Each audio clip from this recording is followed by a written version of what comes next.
3। आ जाओ भाई, ऐसे मजे मजे के शेप वाले का अगर कबाब बनाने ना, पिक्चर देख लो भाई, ऐसे मजे मजे के शेप वाले कबाब बनेंगे। कबाब फारिग भी बनेंगे तो शेप इतना मजे का बनेगा कि मेहमान बोलेंगे वाह भाई वाह, कोई चीज़ बनाई है। ये आ गया सर, लेकर आ गए डॉलर स्मार्ट वाले आपके लिए। ये सिर्फ और सिर्फ 250 रुपये की कीमत में बेहतरीन किस्म का प्लास्टिक है, वीआईपी चीज़ है। कबाब मेकर ले जाओ सिर्फ और सिर्फ 250 रुपये का। उसके लिए इसके अलावा स्टीमर चाहिए, स्टीमर सर 400-500 रुपये की मार्केट होती है स्टीमर की, हमसे ले जाना सिर्फ और सिर्फ 250 रुपये का। पहले पिक्चर दिखाओ इसकी।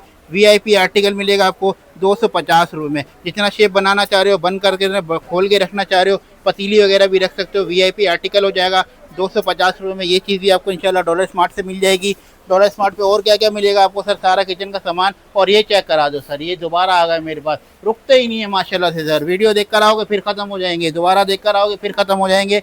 फटाफट भागते हुए आ जाओ, आज रीस्टॉक हुए हैं ये इंशाल्लाह। बेहतरीन आर्टिकल 250 रुपये के हिसाब से। डॉलर स्मार्ट पे सलमान के लोग फॉलो करो। अल्लाह हाफिज़।